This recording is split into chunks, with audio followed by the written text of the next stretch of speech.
to pick a reasonable thickness. Oh. Yes, essentially. No, I printed mine at home and it still came out as colors. Did I miss something? Yes, we'll talk about it again today. Yep, let's talk about that again today. Nope, that's good. That one's always a tough one. Everybody always forgets it, so we'll go over that. And it's like the easiest thing to do, and if you don't do it, you get all these little tiny points taken off, right? So we'll get that settled right now. All right, so let's talk about layers. Okay, so I'll talk about all of just kind of the things we went over last time. We'll get on topic with the how to print correctly, right? So things don't come out in color, and some other things. So layers are, number one, they're an organizational system in AutoCAD, right? So things in AutoCAD using layers are organized according to architectural elements. So all the walls go on a layer collectively, all of the doors go on a layer, all of the windows go on a layer, right? And I mean separate layers. So there's one layer for doors, one layer for windows, one layer for walls, one layer for lights, one layer for ceilings, one layer for floor finishes, okay? So layers are an organizational system for geometry in AutoCAD. Layers also assign a pen weight or a line weight to items in AutoCAD, okay? And you define that. So if walls are a thick pen weight and floor finishes are a thin pen weight, you are going to control that using layers, okay? Layers, they help control visibility in AutoCAD. So being able to turn things on and off, right, which we really know means freeze and thaw things because we don't really turn things on and off, right? We can control visibility. We can control editability, right? We can lock layers. We can control line type. So we can make a line not continuous. We can make it dashed or some other type of pattern, right, using layers. So those are some of the kind of main items that we use layers for, okay? To access our layers and to create new layers and to change settings for new layers, I'm going to come up here to my layer properties dialog box right here. That's on the home tab here. So I'm going to click on that, and this is kind of the long route of getting to layers, right? Because we do have sort of a little shortcut menu up here that we can use as well, all right? So here's our layer dialog box. By default, we have 2 layers in here that come with AutoCAD. We have layer 0 and we have def points, right? And layer 0 is a layer that is slated for blocks. So when we create blocks in the future, that is what you will use to create blocks. Other than that workflow, you don't want to use it to draw, okay? Def points is a layer that is associated with dimensions. And it's a non-printable layer. Even if it, well, you see that's grayed out, I guess, right? You can't control the visibility. It's set to be non-printable regardless of whatever you do to it. So these 2 layers we just kind of want to avoid. Up here we have some a way to add and do different things with layers. So we have a, come on, there we go, new layer button right here. We're not going to worry about this one. We have a delete layer icon button, and we have a set current layer icon. So if I click on new layer, click, a new layer is generated. And immediately AutoCAD wants us to name that layer, right? So I could type in something like wall, enter, and the wall layer has been generated, all right? Usually when we create a new layer, and I can show you a shortcut. If I have this layer selected and I hit enter, it'll create another one too, right? So AutoCAD will reinitiate that new layer command that I just used and create a new layer. Door, enter. By default, AutoCAD will take the last layer that you just generated and it will make a copy of it. So anything you have set as far as the settings for that layer, for example, if you have changed it to be non-printable, right? Or if you have locked it, or if you have changed the color, right, to represent a line thickness, right? Then all of those things, if you copy that layer, create a new layer, not copy it, but if you create a new layer, all of those same properties will be copied, okay? All right, so we have some settings here we want to talk about. The first setting is you're going to see this little check mark right here. That means that that layer is current, all right? And if a layer is current, that means when you draw geometry over here in modelspace, that layer will be used to draw, all right? So if I want to change my current layer, meaning I want to draw some walls, right? I would click on that wall layer right here where it shows kind of a little piece of paper. I would click, and now my current layer would be wall.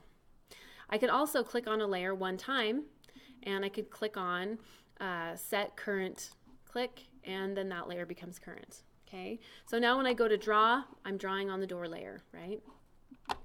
I have my on-off, which we talked about, will change visibility in not Revit, sorry, too used to Revit, in AutoCAD. So if I click the light bulb, it will visibly turn that layer off in my model space, right?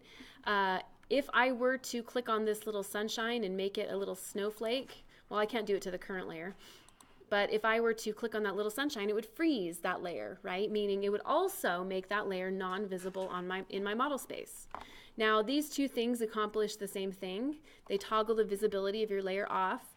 The difference between the two is, with an on-off functionality, you can still draw on that layer, even though you can't see it, right? Which makes completely no sense to me.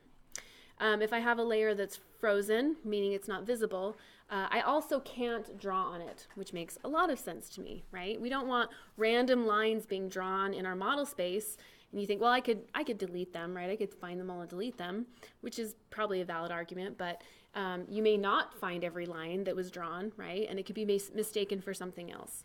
So from this point forward, if I use the term on and off, I'm actually going to mean freeze and thaw. And you'll hear that in industry a lot. You'll hear somebody say, will you just turn that layer off real quick for me? And they don't actually mean use the on-off functionality. They mean to freeze or thaw it, okay? So I'm gonna turn that back on there. I have the ability to lock a layer. Locking a layer makes it not editable, meaning I can view it on the screen, but I can't move it, copy it, or delete it, okay? Do any of those things to it.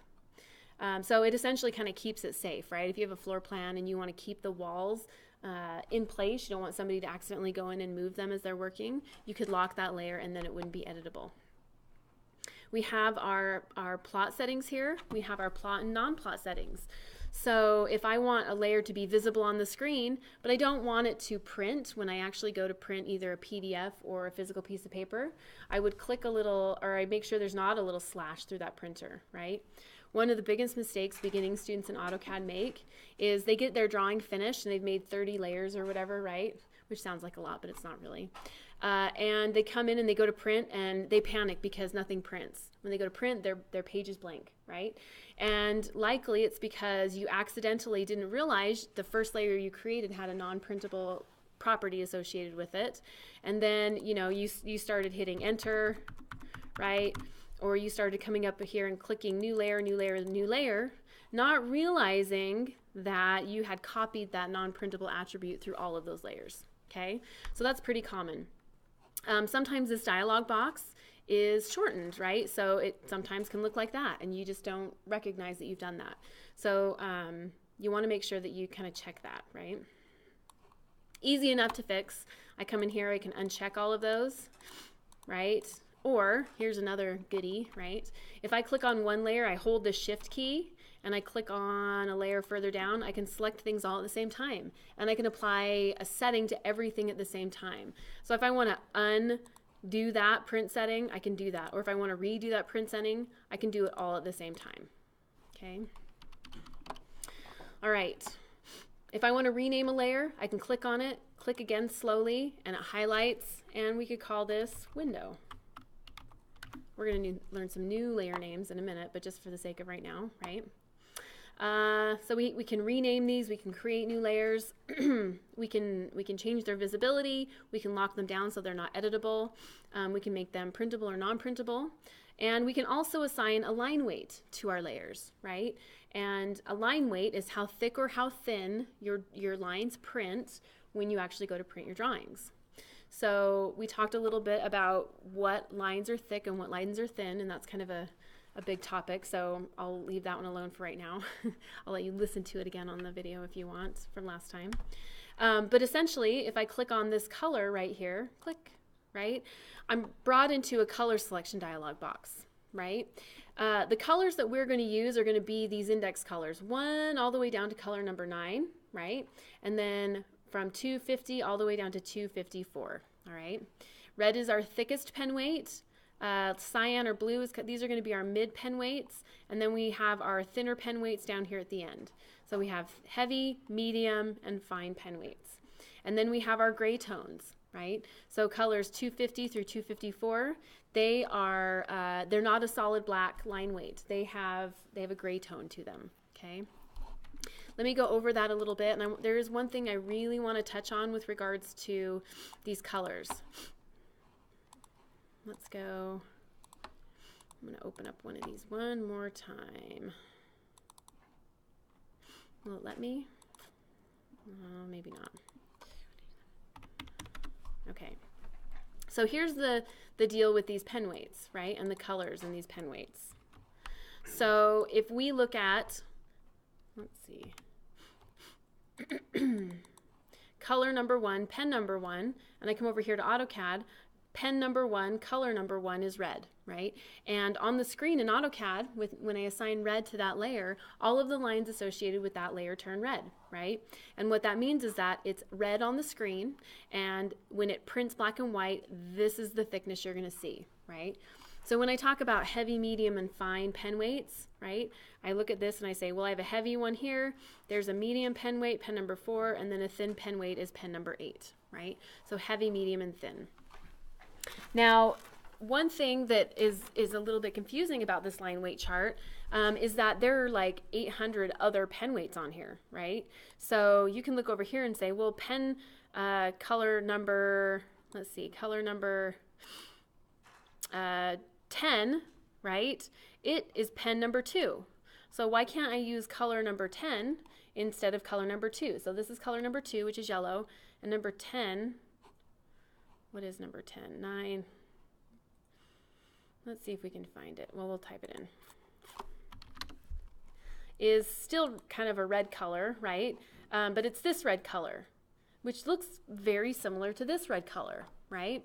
The reasoning behind why we're going to stick with these colors instead of using some of these colors, even though these colors might look similar to these colors, right, is that when you're working in an office environment, it is very well known to, I would say 99% of the people in there, that you use about 10 pen weights, maybe 15 if you use the gray tones, right? And everybody generally knows what pen weight number 1 is. They know it's red, they know it's a thick pen weight, right?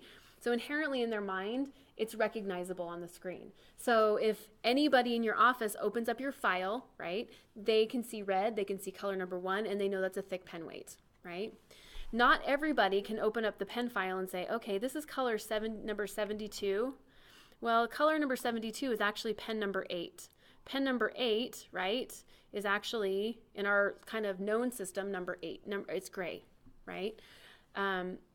So while both of these are somewhat correct, if you were to work in an office and start assigning all these weird pea green colors to everything, right? Somebody would come over to your desk and be like, I know you're new, but here's how we do things, right?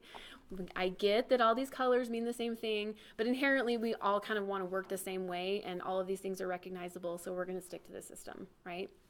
So even though all of these other pens do have the same pen weights, we're going to kind of stick to these primary colors here. And by primary, I mean kind of these, you know, these colors down here, these index colors, as opposed to going up here, okay?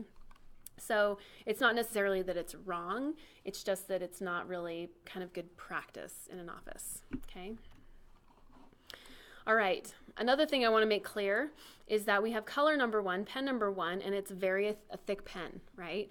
But you know, if you've hand drafted, you would know that these thicknesses have a millimeter thickness associated with them, right?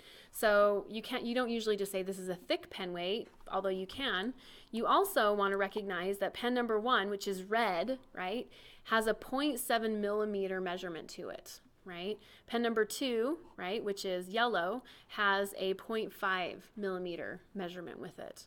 So those are going to be the actual dimensional thickness, okay? So in your assignment that you're going to get, I believe, I haven't assigned it quite yet, you are going to be asked to assign some pen weights in a file, right? And you'll get a little chart, and it will say, well, for the doors, we want you to assign a 0.35 millimeter pen weight. And you're thinking, 0.35 millimeter. I don't really understand what that means, right? We talked about red and green and blue. I don't know what 0.35 means, right? But if you look at your pen weight chart, which is the fourth from the last page in the PDF document, right? You can come down here and say, oh, 0.35 is actually pen number 3. Okay, what is pen number 3? Pen number 3 is green. So kind of a roundabout way of getting to the third pen weight. Okay, so that's just a little bit more on pen weights. Okay. So I'm going to come down here and I have my, I'm working on the door layer, right? We talked about pen weights. Doors are kind of a medium pen weight. So unless you're specifically otherwise told, hey, we want you to use cyan or green for your doors, right? You're going to think about things in terms of heavy, medium, and thin pen weights, right? So heavy pen weights being things like walls, doors, and windows, right? And walls being the thickest cut pen weight, so those are the thickest, most important architectural element. Doors and windows are second and third sort of importance in terms of architectural elements. So those will be, you know, medium type pen weights. And then light pen weights will be things kind of below the cut plane of a floor plan, which we talked about last time. So furniture and floor finishes and different things like that. Okay, so if you don't know, like you just ask like, hey, on the basketball facility, you know, what pen weights? Well, you know, it's not specifically said, but the intention is that you have a heavy, a medium, and a thin pen weight, right? And we talked about that. All right, so we can assign pen weights, right? Red means thick and green means thin. But we also talked about the idea that AutoCAD is kind of a generic type of environment where a lot of different disciplines use it for different things, right? And we also talked about how red doesn't really mean anything to AutoCAD, okay? It doesn't mean anything to AutoCAD until we instruct AutoCAD on what that means, right? And we do that with a CTB file, right? So Chuck, this is where you kind of were like, hey, my colors were printing colored, right? I know that's not right, but I don't know how to fix it, okay? So, you know, to you and me, red means a thick pen weight, but to AutoCAD, red just means red. So we have to tell AutoCAD what all of our different colors mean. And the reason we have to do that is because so many different people use AutoCAD and they have a lot of different settings available to them, right? The way that we are going to tell AutoCAD that red is a thick pen weight is we're going to load and then use our pen file, our CTB file, to instruct AutoCAD on what red means in the interface, okay? So if you go to our CAD Common, so there we go, here's our CAD Common, or our Windows, this PC, and CAD Common, click, and we go to Arch 1310. We have our laserjet.ctb file just right here in that folder, okay? If you double click on this folder, click, it will open up, but that is not how you're going to use it. It opens up and it says some weird stuff, but it's not functional by clicking on it, okay? The way that we're going to use this is that we are going to load it into AutoCAD to use it, right? And generally, and I say generally because here in the computer lab, there are a lot of people using these computers, so all the settings tend to get, you know, kind of weird. Generally, if you do this one time, it's a system setting. You load it one time, and it stays there forever. Okay, so if you do this at home on your own computer, you load it, it will be there forever until you format. Okay. Because we're in the lab, you might have to load it periodically because somebody might delete it off there, or something might happen, right? So I'm going to right click, I'm going to copy this. This is a file that if you don't have it, you can email it to yourself and grab it at home and use it, right? But I'm going to right click and copy, and I'm going to go back to AutoCAD, and I'm going to go to File, Plot Style Manager. And if your file menus aren't here, which they tend again here to toggle on and off, right? You can go to this little drop down on your quick access. You can choose, instead of hide menu bar, it will toggle to show menu bar, okay? So you're going to show your menu bars. You're going to go to File, Plot Style Manager, and you're going to right click and you're going to paste it in there. Okay, now mine is already obviously in here. I did this the other day and it actually is working, right? But if you are doing this at home for the first time, it won't be there and you just paste it in there, okay? So it will live in there till you delete it or format. And you'll also see a bunch of AutoCAD kind of out of the box settings here as well. But that's how you're going to load it. And you close that out, and that is now loaded into your AutoCAD interface for you to use. All right. I'm going to show you how to use it in a second. Okay, we'll kind of come back around to that. But that little file, that is what is going to help you print and get your lines printing black and white. Okay. All right. So we have our layers. We've got a bunch of layers here. Let's talk about how we're going to name these layers, and then I want to talk about printing, and then we'll talk about a couple other things. So do you want us to, like, because I already put the colors onto the layer drawing. Yeah. But when you're like describing like the pen weights, do you want us to go directly to that color? Like you said, like it's a number 7. So do you count down to the 7th color? Yeah. Well, yeah, and it should tell you, right? So if I look here, it'll say, yeah, we want color number 7. So if it specifies it, use that color. Okay. Cool. Yes. Yeah. Yep. I just want to make sure. Nope. You're good. Yep. You're good. All right. So let's talk a little bit about naming layers. Because there is a very specific way that once you get into industry, you're going to be required to name your layers, right? And it's really funny because I very much remember learning this when I learned AutoCAD, and I was like, it's hard. It's not hard to grasp, but it's not something you're used to, right? And so it was hard to get used to using, but it's very helpful to start using it pretty quickly. And I say that because there are some things that sometimes you learn in school and it doesn't always happen that way in industry, right? This is not one of those things. You will use this layer naming convention to name your layers forever, essentially, right? All right. Well, let me step back here and say in this in your course manual, this is the course manual I'm looking at. The layer naming is outlined here, and then we have a huge kind of list of a bunch of the most common layers that you'll be using for probably this class and in industry as well. But here are some really good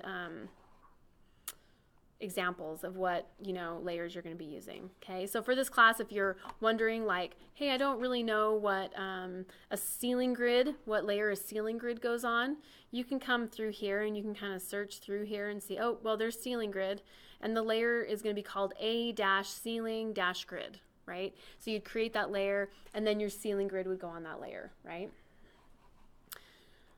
Let's talk about why things are named that way, right? I'm going to zoom in here just a little bit.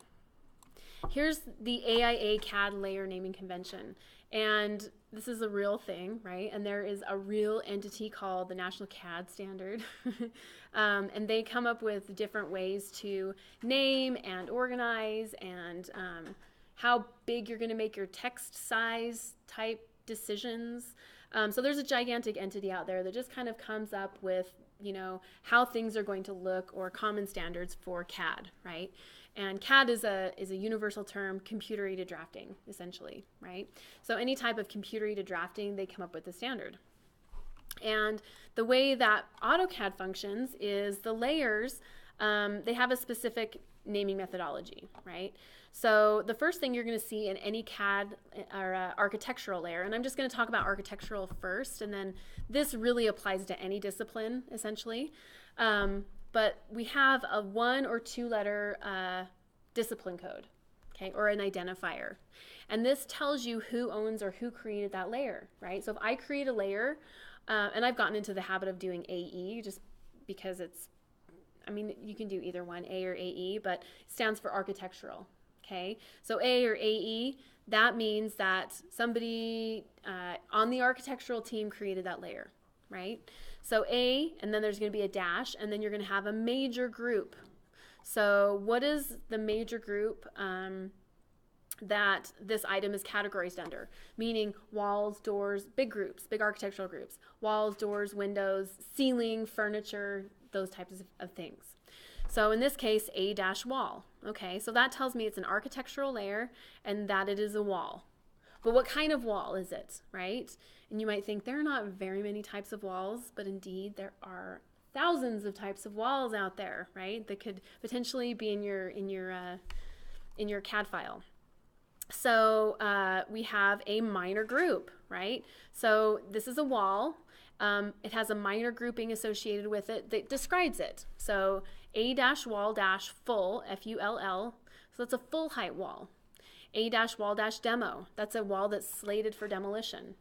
A-wall- you could have half, H-A-L-F, right? So it's a half wall. There are a lot of different types of walls. So these are going to describe all of the different types of walls there potentially could be. You're going to notice we have a 1 or 2 letter discipline code. We have a dash and then a 4-letter descriptor, a dash and then another 4-letter descriptor. And that's kind of the syntax of how you're going to be naming these. So it's going to be the identifier dash, 4-letter dash, 4-letter dash, 4-letter dash, right? As many of those as you need to kind of convey the idea, right? Now, we don't want to go so far that we have, 4 or 5 different sets of these descriptors, but we want enough that it makes sense, right? So, I like to see 2 or 3 of these sets. A wall full. Okay, I know it's a full height wall. A wall demo. Great. I know that that's going to be demoed out and then something else may go in its place or not. Okay. Now, the reasoning behind this layer naming convention is really responsibility, right? So if somebody has conveyed or drawn something and it's right or wrong or needs to be changed, they want to go back to whoever's responsible, whoever drew that item in the first place to make the changes, right? As an architect, you don't want to go in and change anything that the structural engineer has drawn, right? Structural engineer doesn't want to go in and change what the architect has drawn. The electrical engineer doesn't want to change what the mechanical engineer has drawn, right? Because each individual discipline is really responsible for their own set of work, okay? So this system really somewhat identifies who drew that layer and then ultimately who's responsible for it, okay? All right, so I guess with that, you probably have gathered that we have some different discipline codes we'll see in drawings. So the structural will be S-wall, right? The mechanical, if there's ductwork, it will be M or ME, right? Electrical will be E or EE. And civil, right? C, usually I think it's C, just C, but it could be CV, I believe. Oh, you're good. But essentially that will identify who did the work, right? The way that CAD files ultimately work, every team does their own work. The architect does their work, the engineers do their work, the civil does their work, right? And everybody creates their packages and then it's all brought together into one file and overlaid to look at, right? So we know that all the lights are lined up where they need to be with regard to the architectural shell. We know that none of the mechanical ductwork is hitting any of the structural beams or whatever running through the ceiling, right? So everything is overlaid, right? And that is the reason why we want to make sure that everybody's work is identified so that, if something's wrong, we can go to the structural and say, hey, that beam is too deep. It's going to hit the ceiling or whatever, right? And we can work that out, okay? So that's why all of these are named the way they are. And in this setting, in a classroom setting, along with some other things we'll do in the future, this system doesn't seem like it makes a lot of sense, right? Because in our drawings, we have maybe 10, 15 layers, right? But very literally, when you get into an office, you'll have 400 layers in your drawing, right? And that means there's a ton of geometry in your drawing, which means that organization is key. Yep. Just out of curiosity, yeah. Whose job is it to put all the layers together from the different departments? Right. So usually the way it happens is that there's some, and it I don't know if there's necessarily a job, like a specific job for it. It could be like a CAD manager, but each discipline will have somebody in their office that will generate a template, right? So when you go to work for somebody, yes, these will be all in the template, and then you will, when you start a new drawing, you'll work off that template. Yeah. So you're not generating thousands of layers every time you start a new job, right? But you do have to comply with them, or you'll get everybody very peevy at you in the office, right? Okay. That somewhat makes sense to everybody? Yep. So if you're saying organization stuff, is there any way to do files and have all the civil stuff is in this one file, so it's like better to be like, oh, I only want to look at architecture and like it's all Right. in one spot. Well, so that's a good question. And yes, but no, right? So the way that we're going to work with these are called XREFs. Okay. And so ultimately, like, everybody somewhat works independent. We have this group of drawings, this group of drawings, and this group of drawings, right? And then we have kind of this master file where they all come together and they're all linked together. So you can go and individually look at all of the separate packages, right? And then they come together and you can view them all together. Now, while they're all together in this one master file, you can still load and unload things so that you can only view certain items. So that's kind of, sounds complicated, but the system actually works really well. Yeah. All right. So I would say that if you're planning on going into industry very quickly, right, or you're already working in industry, this is something that you're going to want to get used to very quickly, because there are slight variations in different things from different offices, like standards of how they do things, right? But this is always kind of across the board, everywhere I've worked, this has always been the same, right? We always name things this way. We always put the correct things on the correct layer, and if you don't, somebody will come and ask you about it. So beware, right? All right. Any questions so far? Any other questions so far? All right. So how's this going to work, right?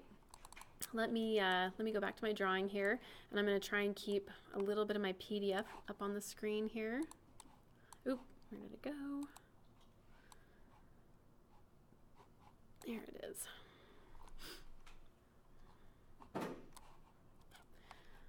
All right. So when I look at all of these, this is like a shortened, truncated list of layers, right? But it's a good list nonetheless. But if I'm looking to layer something, for our purposes, we're going to keep it pretty simple. But this is where you would go to look, right? So I would come here and I would say, hey, I want to create some walls. And so I would, kind of come down here and look and say, well, a dash wall. Okay, walls in general, great. A wall interior, a wall firewall, a wall full height. And you're probably thinking, well, oh gosh, all my walls are full height, so should it be a wall full or a dash wall, right? Well, I think, I think that if you named a dash wall or you named a dash wall full, people would still know what you meant, right? They may go in there and change it a little if they don't like the way you're doing it. But regardless of which way you do it, if you're consistent about it, I think it's okay, right? So if you, being new at this, said, well, all of my walls are full height walls, so I'm going to use a wall full. Okay, that's fine. But if all your walls are full height walls anyway, maybe you don't need to have that designation, and somebody might come in and say, well, just call it a dash wall. We'll just change it to that for simplicity, right? Where a dash wall dash full height might come into play is if you had other heights of walls in your project, right? Where you had to distinguish them. So you'd have some that were a dash wall full height and maybe some that were a dash wall dash partial, P-A-R-T, partial, okay? But again, I think that if you're thinking through the problem and somebody came to you and say, hey, why did you name it this way, or why did you change it? And you could say, well, I did it because of this. If there was some thought behind that, I think they would appreciate it more so than you were like, well, I don't know, I just did it, right? So just think through these things. All right, so we're going to create some layers, and your assignment, this will be the start of your assignment. One of the assignments you'll be doing this week will be to take this floor plan, to generate some layers, to take all the geometry in this floor plan and put it on those layers, and then apply the correct color to those layers, right? And then I'm going to show you how to print it today as well. All right, so we have, and I'm not following the complete assignment, so what I'm doing here might slightly differ from it, but you guys, it'll give a good idea of what we're doing, what you're supposed to do. I'm going to look at this and say, okay, well, I have some walls here. All right, so I'm going to come and look here and say, well, a dash wall. Great. So I'm going to take one of my layers, and I'm just going to, if I didn't have a new layer generated, I would just create a new one. But I have all these layers that I very generously created. And I'm going to call this a dash wall. Enter. And walls have a heavy thickness associated with them, right? And in the assignment, you'll be given a specific pen weight, right? But in my mind, just thinking, you know, having done this before, I'm going to say, well, my walls, I'm going to make them red. Okay. And I've got some doors here. Okay. So where are my doors? A dash door, right? Some of them are really easy to recognize. Some of them are a little bit more difficult. Like handrails. I always wondered, and it makes sense. A handrail is something generally, not always, but generally that is, you know, it's bolted to the floor maybe, right? So it's a floor element, so a floor handrail, right? So sometimes, I don't know, 50-50, that makes sense, right? But we have doors, we have walls, we have some stairs here. So I'm going to find my A dash floor dash stairs. Stairs, treads, escalators, ladders. So A dash FLOR, it's a floor element, STRS, stairs. Oh, I didn't change my color for my door. That's going to be a medium pen weight, right? We talked about that. We have the things that are cut. We have walls, doors, and windows. Walls are going to be the most important architectural element. Doors and windows kind of medium, right? And everything below that in the cut will be a thin pen weight. So I kind of like to have a pretty good step between my pen weights. So this is usually my heavy, and I like to have maybe a cyan for my medium. That's my preference. Okay, A floor stairs. Okay, and those are going to be, you know, some of the stairs will be close to you in the cut, some will be further away living on the floor, so I'll maybe make those a white color. So we have doors, we have stairs, we have windows. Okay, I look over here, and windows are not called windows in architecture. Windows are called glazing. So A dash glazing, windows, curtain walls, glazed partitions. So I'm going to click here, A dash GLAZ, enter. And I can make that the same pen weight as the doors, or I can make them slightly lighter, but I think I'll just stick with the cyan for now. Okay, so we have plumbing fixtures in here. We have some millwork, like the countertops, right? So let's see, plumbing fixtures. We have, oh, this one's a little tricky. Jeff, okay, so I'm going to explain something about this list of CAD layer naming that it's all correct. All these layers are correct.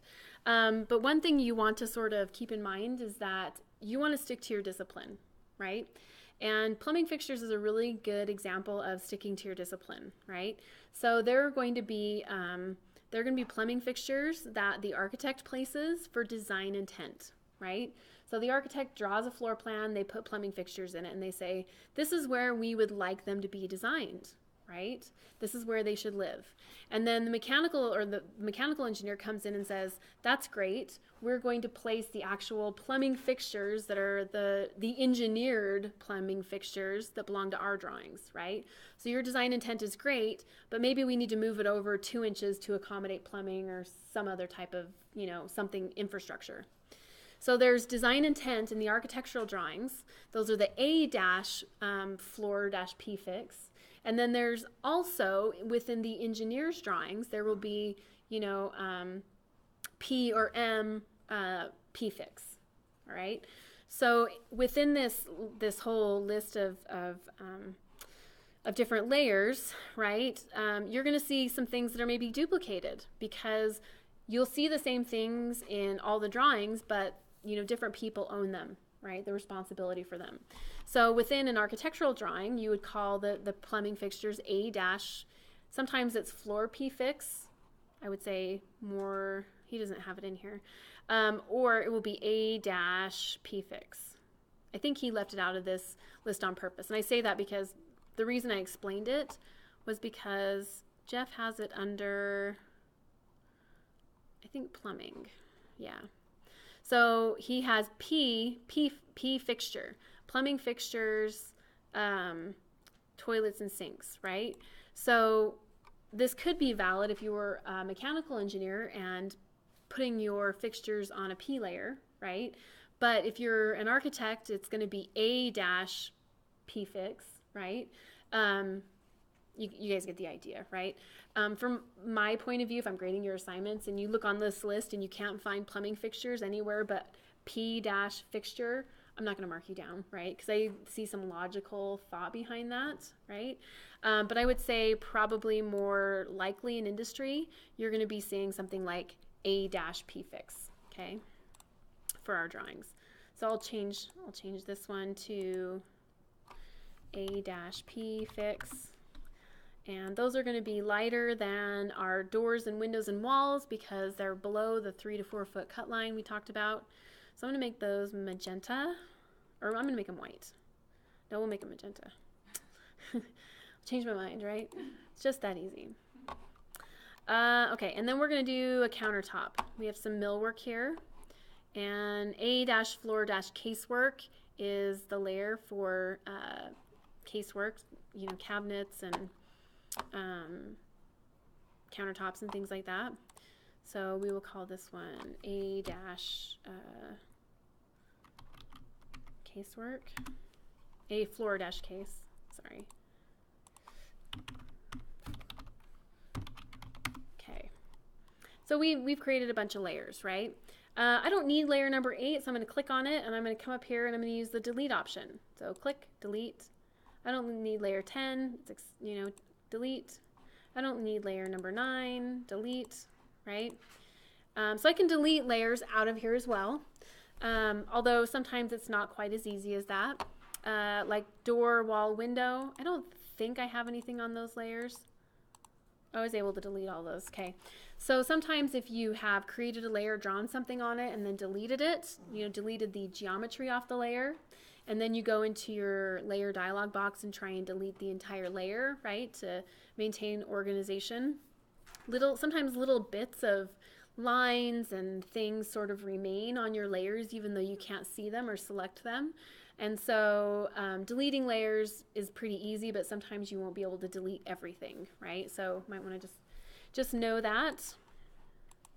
All right, so I've generated some layers. I've added some pen weights to those.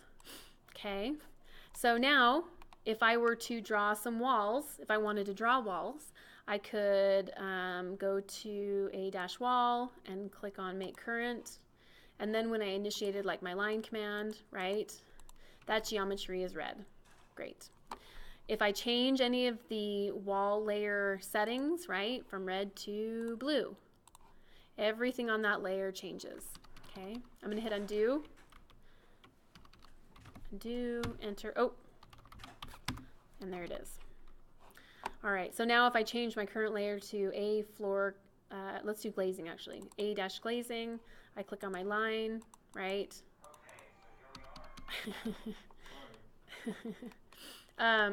There is my, I'm going to click on it, my glazing layer, okay? Great. All right, so, you know, the workflow is generally kind of the best workflow would be to pick your layer, then to draw all your objects on that layer correctly, right? But that doesn't always happen. I'm very guilty of that. I will get in a groove and I'll start drawing a bunch of stuff and then I'll realize I'm completely on the wrong layer, right? So there is a way, right, and you'll run into this on your assignment, there is a way to take objects and to, after the fact, after they've been generated on the incorrect layer, to change them to the correct layer. So I'm going to select the objects I want to change the layer to, and let me just show you. I'm going to hit escape. All right, when I hit escape and I clear out of every command, and I'm going to kind of close this little guy up, the layer that is showing up in this little drop down is my current layer, right? Meaning if I hit the line command or circle or whatever, it would be on the glazing layer, all right? If I click on a piece of geometry, the layer that is shown up here is the one that that layer resides on, right? So this currently resides on layer 0, all right? I'm going to hit escape. If I want to change these from layer 0 to the wall layer, I would select them in any way I know. And I can come up here, use my drop down, go to wall, click, escape, escape, and now those lines are on the wall layer. All right. Is there a way to select a whole bunch of them at once? There is, but not in this case because they're all in layer 0. The way that you would sort of be able to pick and choose things by group would be if some of them were sort of organized on one layer, right? So with all of these being on layer 0, the answer is no. But now if... Select, Yeah. and then just hit the wall, no? Well, yeah. Oh, yeah, you can. So, right, if I can go like this, is that what you mean? Yeah. Yeah. Oh, sorry, I thought you meant through the layer dialog box. Okay, so it's not a one-time function? Nope. So I can grab a bunch of stuff just like that, right? And I can use my drop down and just click on wall. Escape. What's even better than that, though, is I have a match layer, and I also have a match properties, which I believe is somewhere. Match properties right there. And what this will do, and in fact I kind of prefer match properties because match layer is somewhat limited to just the layer functionality, where match properties will work with anything. So I tend to go to match properties, and that's what I'm going to do right now. But what match properties will allow you to do, click, okay, and down at the command line it says select your source object. So if I want to take my walls and I want to match them all to this red color, which is a wall layer, I can click on it and I essentially am like taking my cursor and matching it to that color. And then I can go around, zoom in, and anything that I click on, it will change to that color. Okay? And you're going to notice that the selection windows apply, meaning if I do a green selection window, anything it touches changes. And if I do a blue selection, anything that is selected in its entirety will work. So in this case, where if I do green, it will grab those door swings, right? But if I do a blue, it will just grab that little piece of wall. Okay, so you'll see me doing that a lot, and I'll manipulate it, right? Because I know that I just want to get this little guy, but I want to start a blue selection window, so I know that if I hit this line halfway through, right, I'll only be able to get that. Okay, so I can go around and I can kind of start grabbing my walls like this, right? Do a blue to grab that little guy, right?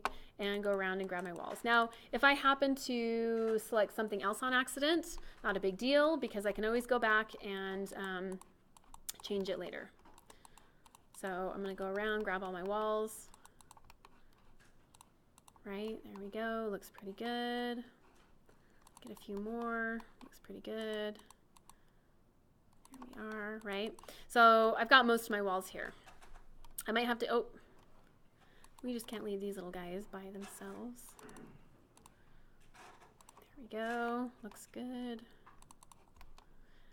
Now let's do some other things, right? So now I've associated my walls. Well, the nice thing about this, right, this system will work now. If I go through and I'm going to make my wall layer current, click, I can go through and I can freeze all the other layers. And we'll go even door and layer 0. And now I can just see my walls, right? So if I want to manipulate, or this is what I was talking about, if I wanted to grab everything and change just those things to something else, to a different layer, right? I could do that now. There we go. Turn all of them back on. There we are. All right. We have some plumbing fixtures. So I'm going to grab one line. You have to associate one line before you can use the match properties. You have to have something to match it to then match other objects to that. So I'm going to grab one line here and change this to plumbing fixture. And then MA is the shortcut for match properties. Enter. I click on that magenta line. Click. I grab its properties, right? And I start associating. Oop, I missed a wall there. I start associating all the plumbing fixtures now with that magenta color, right? There we go. Looks good. Looks good. Grab a little drain, right? And we want to grab this plumbing fixture. I'm going to even just do the stove, even though it's not a plumbing fixture. It looks pretty good. All right, doors, right? So I click on my door. And did you have a question? Yep. Yeah. So why is that back wall like considered part of the bathtub instead of like red? You could do either or, right? So it's this. So in the future, we're going to be using blocks, which kind of take care of this. But you're right. You're like, hey, that wall, there's two lines, one on top of the other, essentially right there, right? And technically, I would say that it's a wall layer because you're cutting this floor plan at 3 to 4 feet above finished floor. So if you wanted to assign pen weights according to where you cut, that's going to be a wall layer, right? But when I kind of went through and I highlighted that wall, it turned it pink, right? I guess the nice thing is that if I had also, in the first time I did this, assigned it a red layer.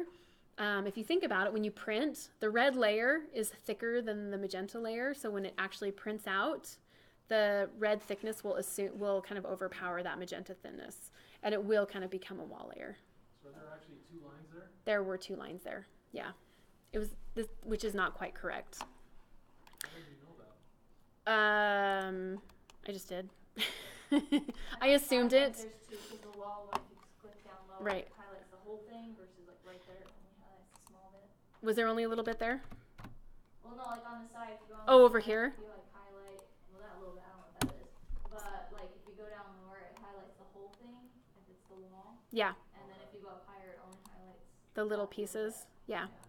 So I assume, and the thing is, I kind of assumed there were 2, one on top of the other, because usually, and when we get further in, you'll start knowing this, but this things like tubs and sinks, we'll make them into blocks in the future, right? And so because this object wasn't a block, which it kind of takes specific geometry and glues it together, right, to function as something, like all of these bathtub pieces would be a block and it would all be glued together, right? And I would know that those were part of that bathtub block. But because these were all exploded pieces of line everywhere, I sort of assumed that there was a wall line and then the magenta line over it, which is kind of bad practice. I didn't draw these floor plans, let's say that, right? Yes, so just so we're clear, here's another thing that I don't like, right? The same topic here, right? I have a wall line that goes all the way across kind of the windowsill portion of my window right there, right? And what's going to happen there is when I assign my window the glazing, a cyan color, right?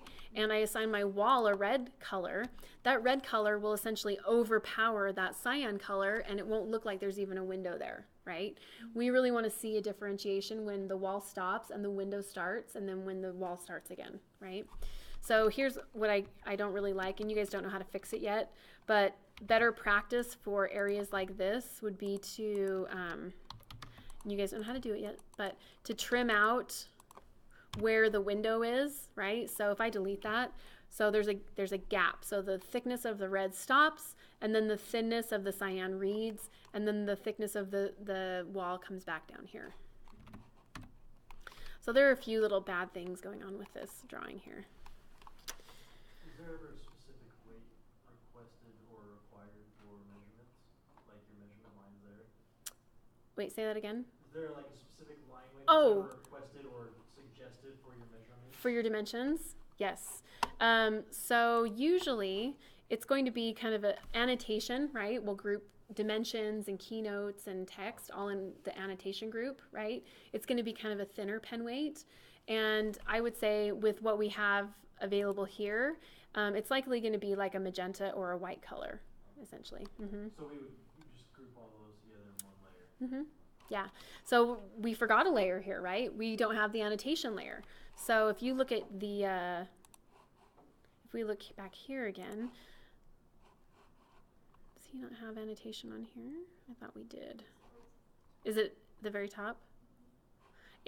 Anno-texts, right? So we have text, we have red lines, symbols, meaning like tags, like these little things, which I'll just, you know, this would generally be considered annotation, right? But if you put it with the window, that'd be okay with me for now. Dimensions, borders, and title blocks, job notes, things like that, those will all go on an annotation layer. So, oops, here we go. So anno text or anno dims. I'm going to create an anno dims. So it's an A layer, it's an annotation layer, and these are dimensions, right? And we'll make that, we'll do magenta. Okay. All right, so we have some doors here, and I'm going to grab my door, right? And I'm just going to be very simplistic right now and grab the tag with it. We'll keep it simple. And drop down, and we'll change that to door, right? MA, enter, match properties, and I can click on that, and I can start grabbing, oh, that's a window, sorry. That is not a door, we'll fix that. But I'm going to start grabbing all of my doors, right? And applying that layer association to my doors. So there we go, looks good. Right, and you'll see me do this, and I'll grab most of it, and then you'll see me come back, and you'll see me grab the rest of it. And I'm still selecting kind of the elements doubly, right? I'm hitting them twice, but it doesn't matter. Let's see, we've got a couple up here. Oop. There we go. Got this guy. So I'm going to do one, and then I'm going to do my second one. There we go. Looks good. Okay, and then I've got my millwork down here, which is this countertop.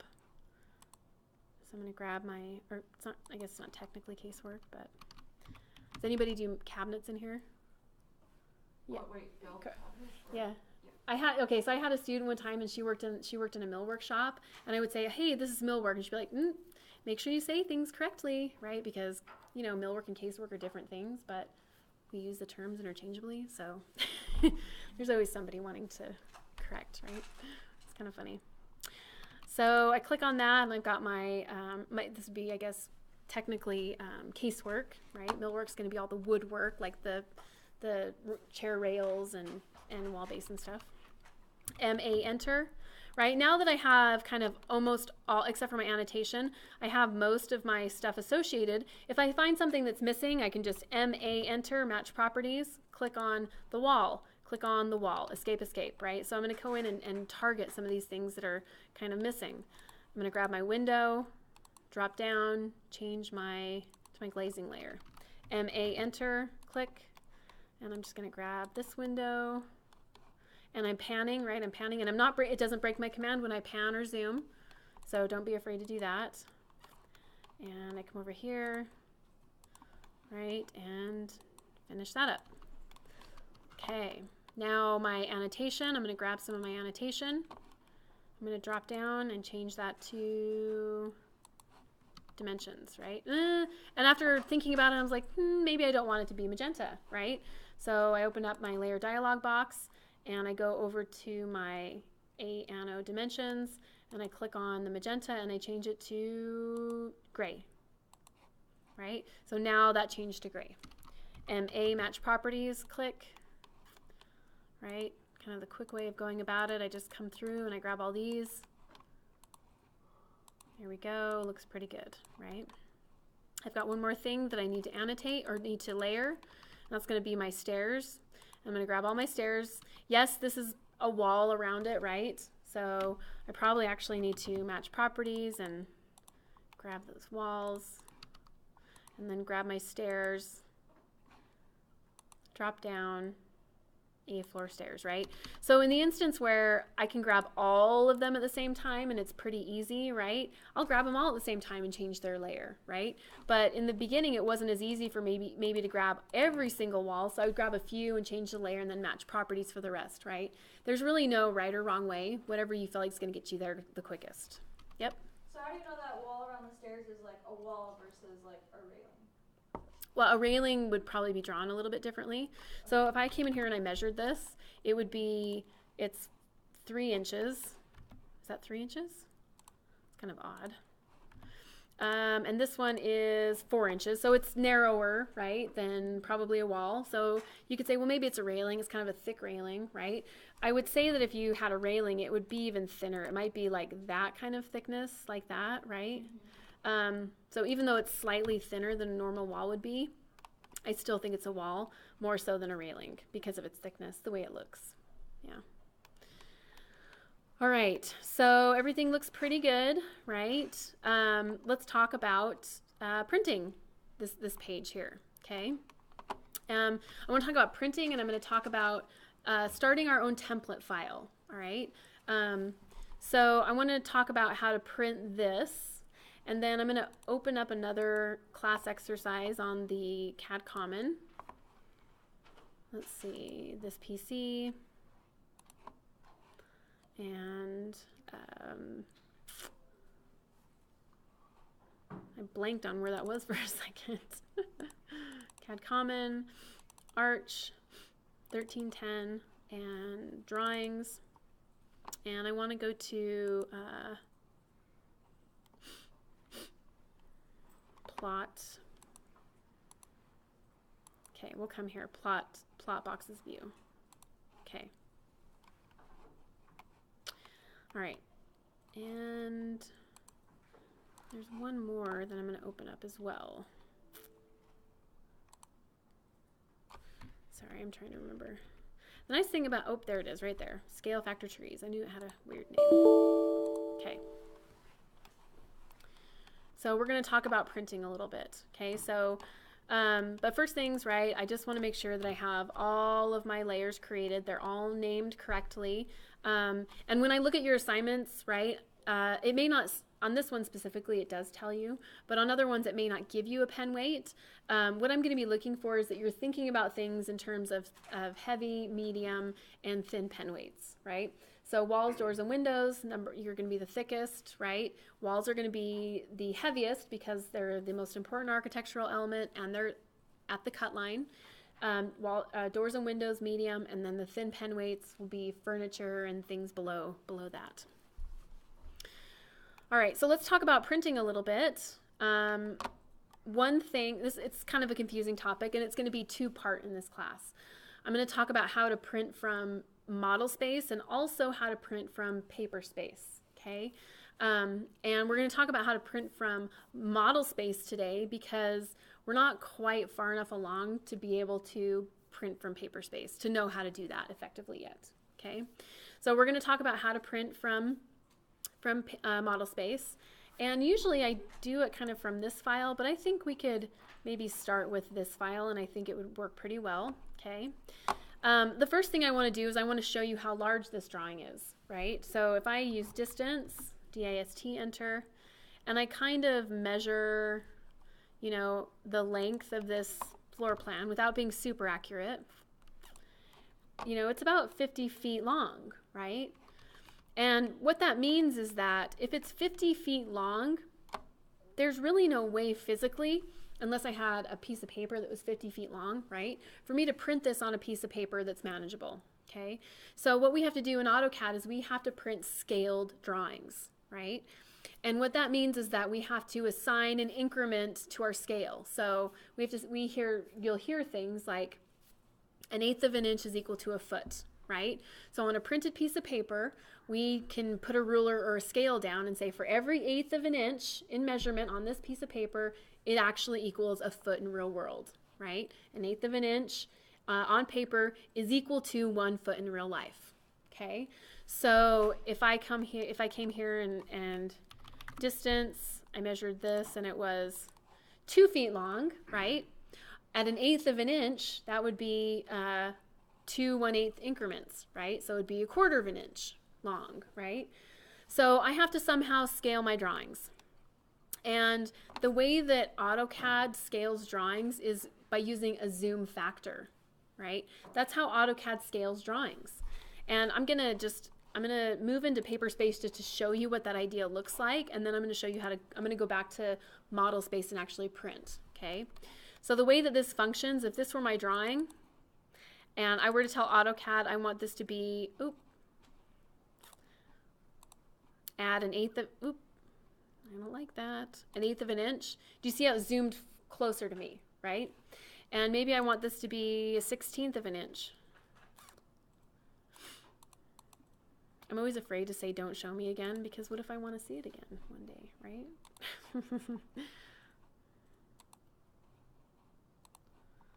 Okay, let's go to 1/16 of an inch. It's zoomed out, right? So the way that AutoCAD functions with regard to scaling is it zooms things in and out according to the scale that you choose, right? And what that means is that there's a scale or a zoom factor associated with each scale, all right? If we go back to our course manual here, I'm going to go all the way to the end. And I'm going to rotate this, Okay. This is a plot scale factor chart. And this has all of the different scale, or not all of them, but the most common scale factors on it in, kind of in general architectural terms. So things like 1/2 of an inch is equal to a foot, 1/4 of an inch is equal to a foot, 1/8 inch is equal to a foot, right? And what you're going to notice on here, what you're going to notice on here is that 1/8 of an inch is equal to a foot, has a scale factor of 96, right? And what that means is that when I scale a drawing at 1/8 of an inch is equal to a foot, AutoCAD either zooms it in or out depending how you're looking at it. It zooms it in and out by 96 times to make it that small, right? To measure at 1/8 of an inch is equal to a foot, right? And we kind of saw that. Now, it's going to zoom in and out. You won't see it. You don't see like 1, 2, 3, 4, 5, 6, right? And some drawings might be further out, some might be further in, right? But equally, it's going to take this drawing and it's going to zoom it in or out 96 times for it to be small enough to print. Okay, at 1/8 of an inch in printed size equals a foot in real world size. That's how AutoCAD is going to work, okay? So that's what that means when you see 1/8 of an inch is equal to a foot. This has been zoomed in, right, or zoomed out 96 times to make it tiny to print on a piece of paper. All right, so let's talk about how we're going to achieve that, right? It sounds really complicated. It sounds like, well, I don't know how to zoom in or out how many times to get it to be scaled at whatever, right? And I don't know how to, when you look at the scale factor chart, there's a bunch of these. We have a scale factor of 4, 8, 12, 16, 24, right? So how do I then achieve all of these different zoom factors to make it work, right? And the nice thing is that AutoCAD really kind of does the work for you, right? You specify in the plot dialog box what scale you want it to be, and AutoCAD will zoom in and out appropriately to make it that size, all right? So with this, I want to print this. So I'm going to initiate the print command, which is also you plot things from AutoCAD, right? So you can Control P, you can also type plot. You can also come up here and click on this little printer right here, all right? So I'm going to Control P, and I'm just going to do not show again and hit continue. And your dialog box might look like this. There's a little kind of caret here or whatever that will allow you to extend it and view all the options, okay? Now, this dialog box is not super complicated. It's not hard, but there's a lot of steps, in it. And I want to show you in the course manual, if we go back to the front, let's see. Here we go. Let's go all the way up here. There are instructions on, and it leads you through the entire print dialog box. So let's see, let's get up to print. Oh, printing, nope. Now I want to say this too. I somewhat depart a little bit from what the book does with regards to printing. And I do that because this book is several years old and there's just an easier way of doing it. So, if you weren't here today, I'm talking to the recording, of course, but if you weren't here today, then you don't really have to follow like the method of printing in the book because it's actually kind of more complicated than what we're going to do, and we're going to achieve the same thing, okay? So here is the plot dialog box right here. Oop. I swear when I use Adobe at home, like if I hold Alt, it zooms in, so it doesn't skip pages. But here are all the settings and the important things to remember, right? So if you look at this, you'll be able to get most of the settings that you need if you happen to forget. But I'm going to do Control P. Now, the first thing that I want to define is the printer. And I want to define my printer first because the printer will define what size of paper I can print, right? Not only will it define what size of paper, it will define if I'm printing physically, like a piece of paper pops out of the printer, or if I'm printing a digital print, like a PDF that I can then email, okay? 90% of the time these days, you're just creating PDFs. People don't print as much paper drawings anymore because it's super expensive and cumbersome to transport and to, get to and from people. So I would say that 90% of the time you're going to be creating a PDF to send to someone, right? But the first thing really, again, is that you're going to want to define the printer that you're using, okay? Does everybody know what a PDF is? It's a digital piece of paper, essentially, right? So when you create a PDF, you have a digital piece of paper that you save onto your computer, right? Which is different from a physical print in that you hit physically you print on a printer and a piece of paper pops out of the printer over there, right? Or wherever.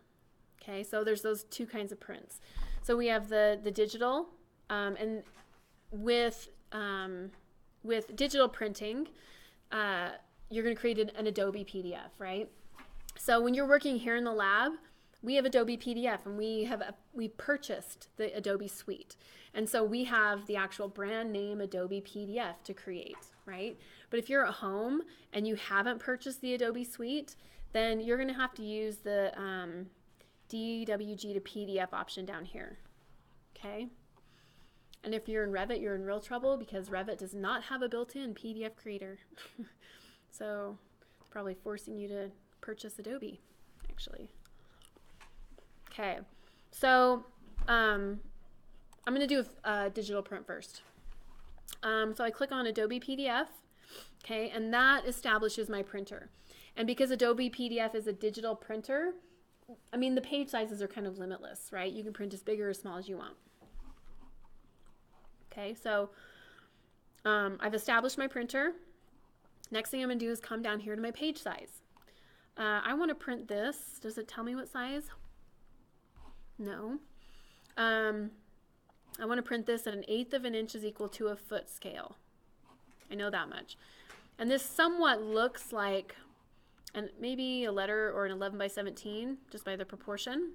So I'm just going to have to maybe guess a tiny bit on the page size. But I think I could be safe choosing either a letter size or an 11 by 17. Let's do 11 by 17. Okay. All right, so I've chosen my printer, I've chosen my page size. Now I'm going to define what I'm going to print in model space, right? Model space is limitless, so I can't just say really print the display, right? Because if there's a lot of drawings in model space, it will fit everything on one page, okay? So I'm going to click on Window. And it's going to bump me out of my print interface, and it's going to say, hey, define a window, so encircle on the screen what you want to print. So I'm going to click, and that just defined what I want to print here, okay? I'm going to click center the plot so that regardless of kind of where my print is actually on the page here, I want it to be centered on the printed page. So I'm going to click center the plot. Now I'm going to uncheck fit to paper because I don't want to fit it to paper. Fit to paper means AutoCAD will just take the drawing and it will shrink it down to whatever increment it automatically defines so that all of those elements within your rectangle fit on that piece of paper, right? Meaning they're not to scale. They're just zoomed in so that they proportionally fit. We want these to be to scale. So I'm going to uncheck fit to paper and I'm going to choose my scale, right? So I click on this little down arrow and I can kind of see 1/8 of an inch here. So I'm going to choose 1/8 of an inch. Now, here's the thing, okay? So if I look right here, this shows me that I have kind of a landscape piece of paper and it's trying to fit on an 11 by 17 and I'm getting this red indication saying, hey, with this being landscape, or one being portrait and one being landscape, it's not going to fit very well. So I have to come over here to change this to portrait. You see how when it flipped to portrait, now I don't get any of those red indications. So the error with this was I have it printing landscape instead of portrait. So really I feel like the best way to go through this print dialog box is to kind of start at the top, right? And work your way down and over to here and then up to here, and then you'll be pretty safe. So define your printer, choose your page size, and your page size might change, right? this might be not the right size piece of paper. You can always change it. No big deal. You're going to define the window you want to print. You're going to center the plot, choose your scale, make sure the orientation of the drawing is correct, right? And then the final thing, and check this is where your lines were printing color instead of with a pen weight, is that you didn't choose your CTB file right here. Okay? When you loaded that pen file, it made it appear in this menu. See ya. Okay? So if your laserjet.ctb is not showing up there, it means you don't have it loaded, right? And it means that when you print, your pen weights won't be correct. Okay, so I choose laserjet. I'm going to choose yes. And before I print, I always preview. I click on preview. I'm going to just click continue. And look at that, right? So in this case, there's some kind of extra things around here. I probably printed it on too big piece of paper. I probably could have printed it on a letter size and it would have fit better, right? But essentially, it's still working, right? It's still 1/8 of an inch is equal to a foot. It's still the scale, and it's still fitting on this page size. So if I wanted to actually print it, I'm going to hit escape, and I'm bumped back into my plot dialog box here. I'm going to hit OK. And I'm going to go and I'm going to browse to wherever I want to save that digital file, okay? A PDF is a digital file, so it doesn't print a physical piece of paper. It creates a file, and I have to save that file somewhere on my computer. So I'm going to go to my desktop, hit save, and I get a PDF generated, right? So the nice thing about a PDF, though, is that when I create a PDF, if I want to physically print it to a piece of paper, now I can Control P, right? And I can choose my printer. Let's the printer we have here is the Redwood CAD Lab TB, oh, they changed it, 301B. We're official, 301B. Now I'm super confused though, right? Because we were 404 or 406B last. I don't like this very much. It confuses me. So I'm going to choose actual size, and I want to make sure. This is just a print dialog box. I want to make sure that I have the right size paper. Let my 17. Okay. Right. So there it is. I hit print. And I mean, ideally, a piece of paper will pop out of that plotter if it's working, right? We're getting a new one in the next few weeks, but because that one's all sorts of, it's all wonky. Anyway, well, it's not working. But you just trust me, right? You can print that. Now, let's say that I wanted to print it on a piece of letter size paper because the 11 by 17, it was scaled, but the paper was too big, right? I could Control P again. I could choose my my printer, Adobe PDF. I'm going to leave this as letter size. Come down here. I'm going to choose window again. I'm going to click, and define my window of what I wanted to plot. Center the plot. Uncheck that. Choose my 1/8 inch. And it gives me a little error. So I'm going to change it to portrait again. And I still get an error, but I know that the reason I'm getting an error is because this boundary is coinciding with the edge of the page. So I'm getting an error, but it's an okay error. So I'm going to preview this and look at it. And I'm going to say everything that needs to print is there, right? Except that outer edge, which is okay. So it looks pretty good. I'm going to hit escape. Now, if I had forgotten to use my LaserJet CTB and I left it on ACAD and previewed it, right? Oh, points, little tiny points coming off your assignments, right? So make sure, that you, number one, use the LaserJet CTB when you print, right? And number two, make sure you take it with you. So email it to yourself, because I feel like this is probably one of the top things that people get tiny little points taken off their assignments for a few weeks. Because you went home, you did your assignment, you knew how to do it, but then you forgot the LaserJet file, and you're like, well, what do? I need to turn my assignment in, right? So you submit it without the pens reading, right? So make sure you take it with you. So I'm going to preview that now that I use my pens, and it looks pretty good, right? I'm getting thick line. Oh, see, there's a good, doesn't look quite right. But things look good, right? I'm going to hit escape, and I'm going to hit OK. And now it's going to generate another PDF.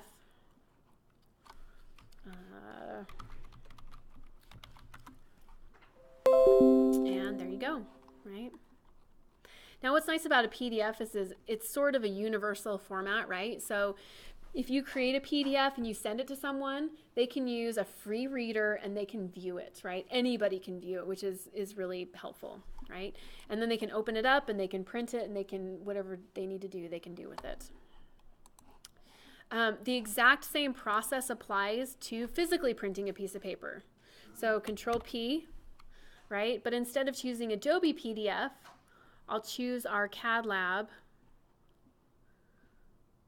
Oh, there it is, 301B. I need to use that.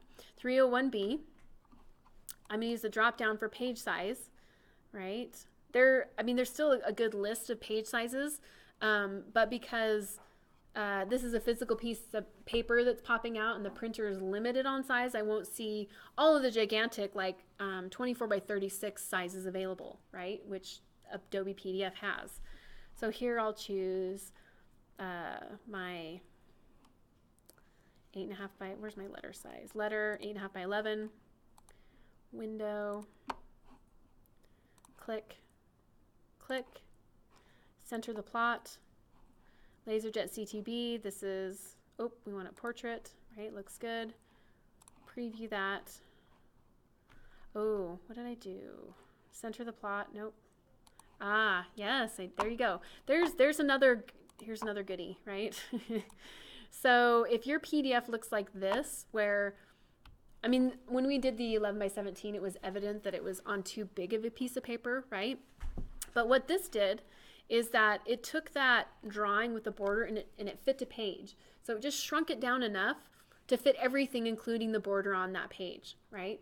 And so I knew something was wrong because I knew I didn't want to print this boundary. Okay, so I went back and I'd forgotten to uncheck that and make this 1/8 of an inch. Okay, so I'm going to preview it. And there we go. Looks good. So now I would hit OK. And I don't think the printer's working, but if ideally it was, a piece of paper would pop out of the printer, right? Yep. Oh, no, do you have a question? Okay. All right. Let's look at a couple of other things that we're gonna print. I'm gonna pop over to scale factor trees, right? And this AIA layers, this one was pretty easy to print because we were given a scale, right? We weren't given a page size, were we? Maybe I just didn't read the instructions.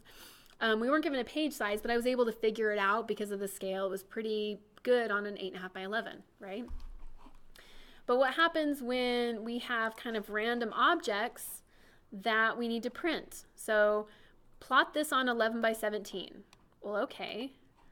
Right? Is there anything else? No, 2 trees, 11 by 17. Okay. Well, I'm not really given a scale factor, you know. So with some of these and with your assignment that you'll be given, the plot assignment, you'll have to kind of guess, or, you know, until you can see or figure out a scale that is best for these objects. So the way I would go about printing these, I would Control P. I'm going to choose my plotter, which from now on, I'm just going to choose Adobe PDF because it makes sense. I want this to be 11 by 17 because that's what the instructions said. I'm going to choose what to plot. I'm going to choose a window, click. And I'm just going to come out here and I'm going to kind of very appropriately outline the objects, right? I don't want to have the window so big that it touches other things or is kind of off center way too big. I just want to kind of nicely center those things in that window as best I can. It doesn't have to be perfect, but the intent here is just to show AutoCAD what's going on that page. Click. Okay. This is going to be a landscape page. Center the plot, landscape. I'm going to uncheck fit to paper. There's not a boundary really around it. So I'm going to change my scale and kind of guess and see which one works best. I'm going to change this to 1/8. I was probably pretty close because you see how that shaded area is actually fitting pretty well on that, right? If I had mistakenly chosen 1/4, do you see how it's too big, right? And I know this one's too big because there's not a boundary around it that's going to be excluded. It's showing the drawing is just too large for the page. So I'm going to change that back to 1/8. I'm going to preview this, making sure I have my LaserJet chosen. And it looks pretty good. Escape. If I had left that at 1/4 of an inch, and then I had previewed it, always preview. I know that's not right, you know, so if you're ever questioning it, like, well, I don't know, you know, maybe is there a border that I, you know, always preview it and see what's happening. And this very evidently tells me this isn't printing correctly, right? So I'm going to escape, and I'm going to change that back to an 1/8 inch. I'm going to preview, and that looks wonderful, right? So I hit escape. Yep. What if you don't want it to say plot on 1117 on it? Oh, you could just delete that text if you want. Oh, So you'd have to get out of this plot dialog box, delete that text, and then redo it. okay. Yep. And then I would hit OK. And these are our trees. Enter. And there's our trees. Okay. So the next thing I'm going to plot is this big house. Plot on a 24 by 36. Okay. So Control P.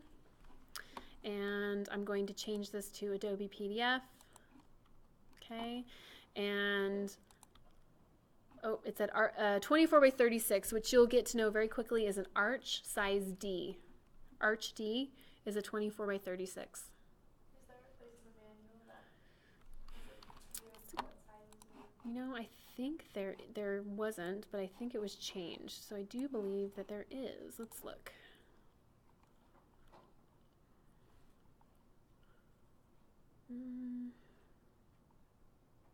Nope, there's not. But it's actually, if you just go to Google and you type in architectural page sizes, they pop up pretty easily. Yeah, there they are right there. So arch size, oh, there's a lot of them, huh? D is 24 by 36. All right, so arch size D, 24 by 36. Okay, and center the plot, and this is going to be landscape. Yes, landscape. And I'm going to uncheck fit to paper, and let's say we want this. We'll start with 1/8 inch again. Oh, doesn't look like. Oh, I need to choose my, sorry guys, I'm skipping all over here, huh? I forgot my window. So I need to define that. See, and I'm here where you were like, hey, how can I exclude that text? In this case, I could just kind of, you know, go up above it. 1/8 inch on 24 by 36 looks good. If I had chosen a 1/4, right, it gives me that error, and I can just preview it and look and see, indeed, it's not working. And I'll go back to 1/8 inch, preview it, looks pretty good. Right, I've got my landscape, I've got my LaserJet CTB. I'm going to hit OK. So when I follow the same thing you did, when I hit the preview, I get a warning saying the annotation scale is not equal to 12. Just hit OK, just proceed through it. We're not going to worry about it for now. Yep. Okay. So you will have an assignment that is to do a few of these, essentially, right?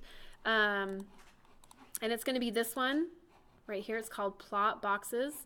And so you'll want to make sure you have this file. I think I usually actually put it in, let me pull AutoCAD over here.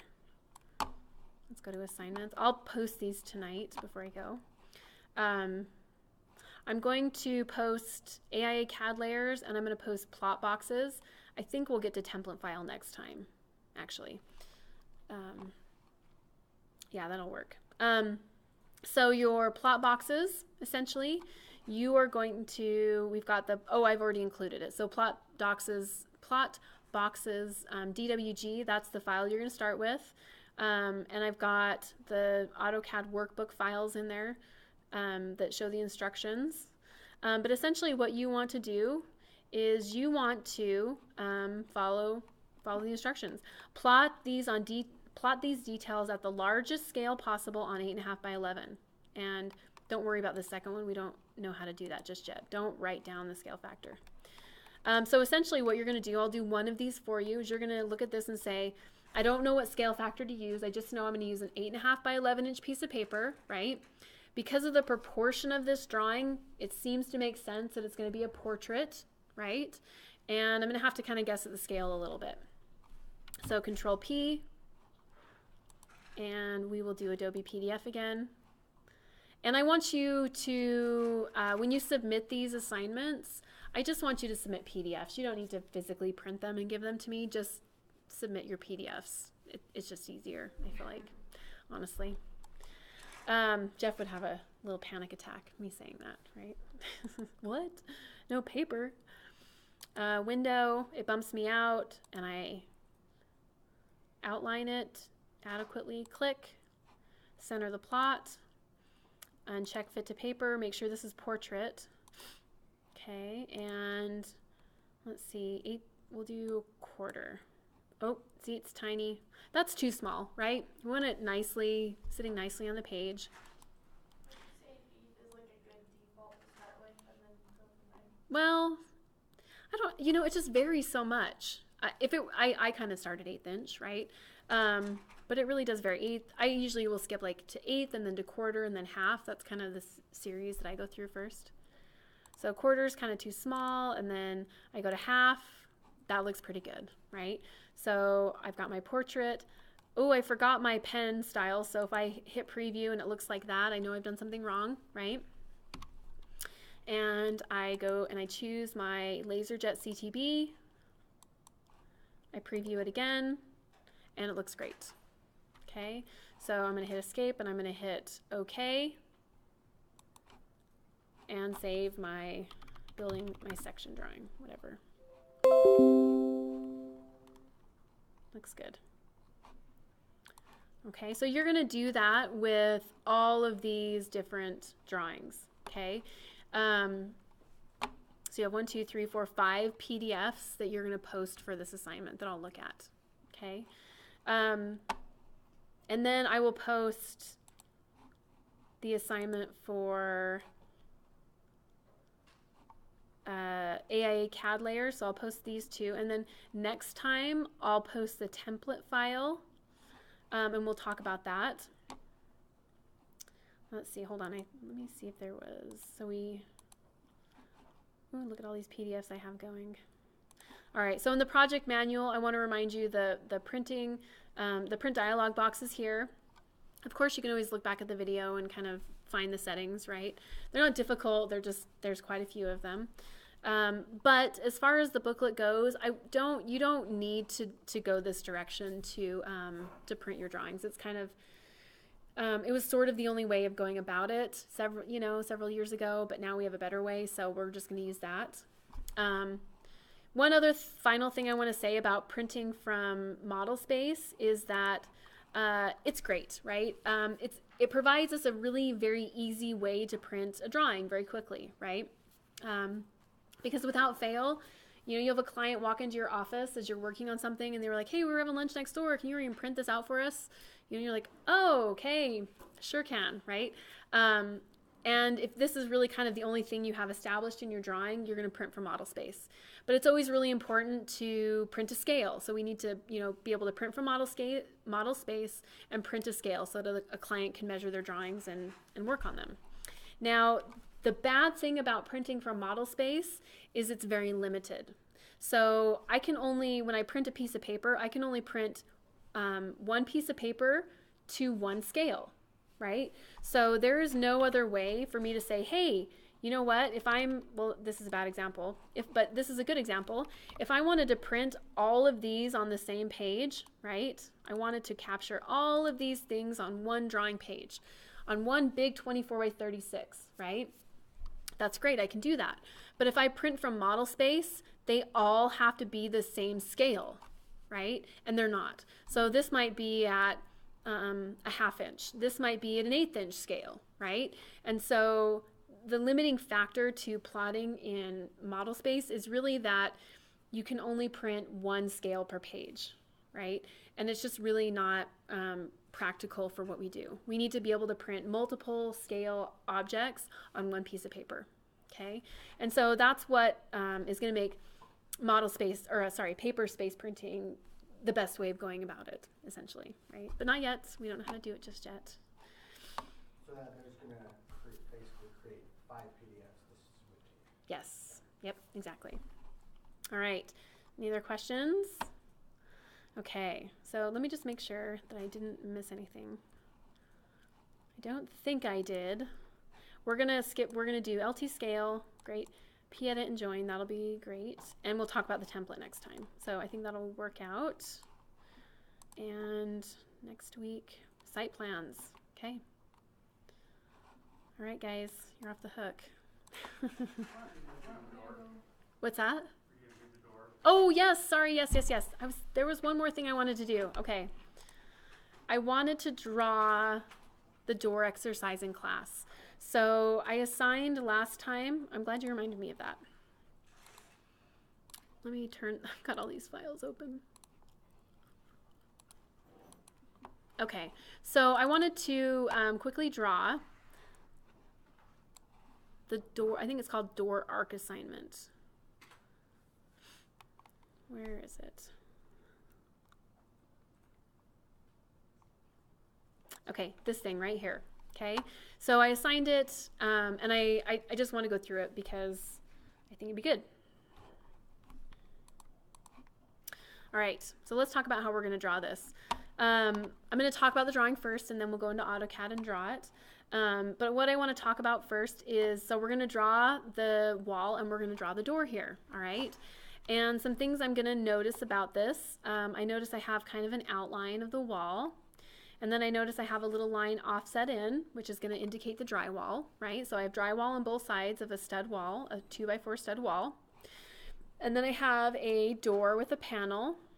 I have a 3-foot opening here. And I have this same wall on the opposite side, okay? I'm going to notice that I have some pen weights here. I've got some thicker pen weights here, and I have kind of a medium pen weight here, all right? So I'm going to pull this over to the side. Okay, I'm going to start a blank drawing to start this door exercise with. So I'm going to click on Start Drawing. And immediately before I forget and start drawing things incorrectly, I'm going to change my units to architectural, right? And I know these are architectural because I have feet and inches indicated on my drawing over here. Oops. There we go. All right.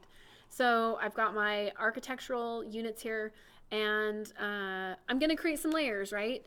I'm going to create maybe a wall layer, and I'm going to create a door layer, just so that we can go through that exercise, right, of how we would use layers. So I'm going to open up my layer dialog box. There it is. And click, and I'm going to create, you know, a layer called A-wall, and we'll make that red. And I'm going to click a new layer called A-door. And we will make that cyan. And I'm going to click on the wall layer to make it current. Okay, and I'm going to minimize this, and I'm going to start drawing, essentially. And the way, let's go, there we go. I think I'm going to draw this wall first, and then I'm going to draw this door, and then I'm going to draw this other wall on the other side. I think it's a good plan. I may have to vary a little bit, but we'll deal with that. Okay, so I'm going to click on the line command, and I'm going to click in model space, click. I'm going to turn on my ortho, F8, move in the direction I want to go, and I'm going to type 4 foot, enter. Escape, escape. My line went off the page, so I'm going to zoom extents, click my middle roller twice, and I've got my first line. I need to offset that first line a 1/2 inch, and then 3.5 inches, and then another 1/2 inch to get my full wall assembly here. So I'm going to zoom in here, and I'm going to go up to the offset command, click, and it says specify your offset distance. Okay, well, my first offset distance is a 1/2 inch, 1/2, enter, click, click. And you look at it and you think, that's a 1/2 inch? That looks like the entire wall assembly, right? But it looks like that when I'm zoomed in really close to it, right? It doesn't look like that when I zoom out. If I'm really questioning it, I could measure it. I'm going to hit escape, DIST, enter. Click, click, and it is a 1/2 inch. Okay. I'm going to offset again, but this time I'm going to initiate the command at the command line. O, enter. Specify your offset distance, 3.5 inches. So I think I've talked about, I forget from semester to semester.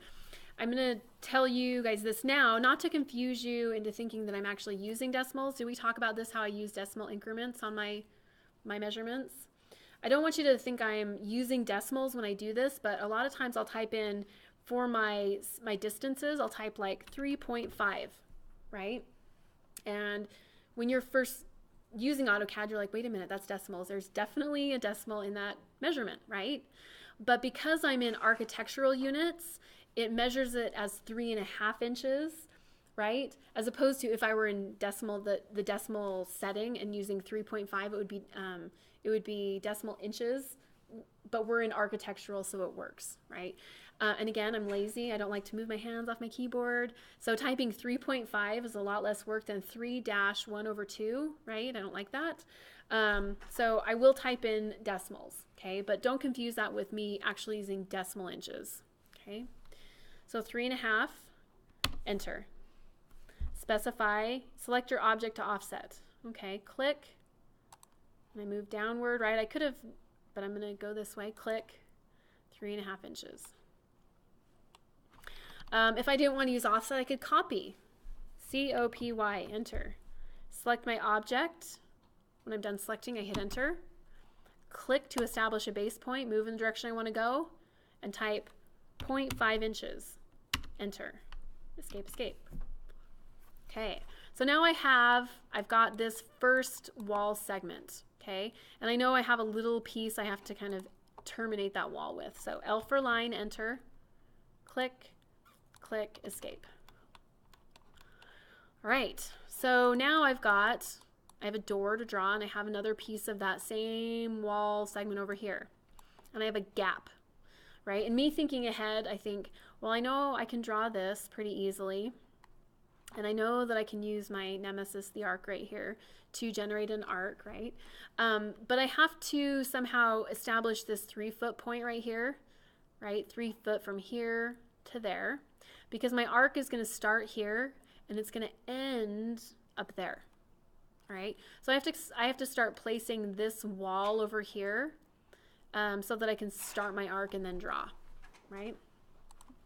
So I could take this little wall segment and I could copy it over 3 feet. I could offset that little wall segment 3 feet as well. So I think I'm going to use offset, okay?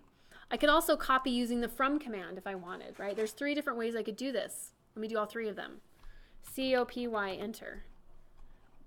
Click on the object, hit enter when I'm done selecting. Click, move in the direction I want to go, type 3 foot, enter. There's way number 1, right? And now I could do the same command, copy, select all of those, hit enter, click a base point, or a endpoint snap, click, zoom out, and I could copy those lines to there, click. And essentially, I'm not drawing them again, I can copy them right over, right? If I hadn't copied that over, I could offset it. Offset, 3 foot, enter, click, click, and I've done the same thing, right?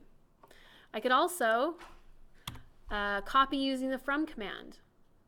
C-O-P-Y, enter, select my object, enter, and then instead of specifying a distance, even though I know it, right, just use a different skill, I could I have to do this all at, oops, copy, select, enter, specify your base point, click, shift right click, from here, click over 36 inches, 3 feet, enter. Do it one more time. C-O, copy, enter. I'm going to select my object, enter, specify a base point, click. Now it says, hey, where would you like it to go? And I'm going to say, I want it to go from here to there. So shift right click, from this point, I want the end point, click.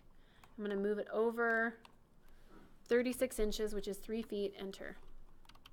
So I could copy it, I could use the from snap to place it, and I could use offset, right? Yep. This may be more complicated, but is there a way to copy the entire to mirror it. Yes, there is. There is. We don't know how to mirror yet, though, but we will eventually. Yes. So there's a way to say, hey, I know that this is 36 inches, and I want to take this and mirror it across an 18-inch, an axis 18 inches from here, and then I would have the opposite 18 inches away from that axis to create a 36-inch gap. Yes. All right, so I have my 2 wall lines. I've got my opening. Now it's time for me to create my door, right? So I'm going to change my layer to door. It's wonderful, I remembered to do that, right? And I'm going to draw the panel first, and that's 3 feet by 1.5 inches. So I could use a rectangle, or I could use lines, but I kind of think it's easier to use lines right now. Click, move in the direction I want to go. Make sure my ortho is turned on, which is F8, because if my ortho's not on, right, I don't get straight lines. F8. I'm going to type in 36 inches, enter. Move in the direction I want to go, 1.5 inches, enter. I'm going to come down here. I'm not even going to type in an increment. I'm just going to hover and touch that, right?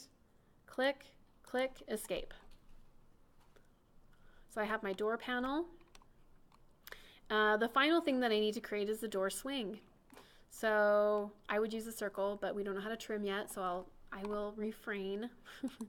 I'm going to create an arc, a start, a center, and an end. Okay, so I have my start point, which will be over here. My center point will be the center of the circle, right, that generates the arc, and then my end point will be up here. And essentially, what we're doing is we're creating a quarter of what this circle would be, right? So we're going to start here, center of the circle, and end the arc up there. Okay. So start, click, center, click. And you see how, I'm going to turn my ortho off, F8. Do you see how then it knows that it's going to draw this direction, right? I'm going to click on that endpoint, click, and end it. And yes, I do want to, it slightly overlaps that, and I'm just going to leave it alone. I do want to go to this end point, right? Because the door swing is going to go from here all the way to there, not to there, right? So we're going to bring it all the way to that outer edge of that panel. Okay. I don't expect you to do any of the text, and I don't really expect you to do any of the dimensions either. We don't know how to do that yet. But essentially that's going to be what your door arc exercise looks like. So you can post that with this one right here, right? So I'll post this one tonight so you can work on it. I'll post this one tonight so you can work on it, and then we'll drag this one down. We'll talk about that first thing when we meet on Wednesday, and then we're going to talk about a couple other drawing methods. The template assignment isn't late. No. Oh. Nope. You say post that with the basketball one and all them, well, we've already submitted those. They were due. They're due the 7th. Oh, I thought they were. Oh, I already posted. That's okay. I think last Posting it, and then I was like, oh. Debbie was like, yeah, there were four drawings with it, and Debbie was like, hey, what about this one? But all 4 of them in there, Yeah. and then it erases those 3. Yes, but you have those 3 saved, right, somewhere? Yeah. Okay, good. Yeah. So I'll just add it to them, just resubmit. Yep. That sounds good.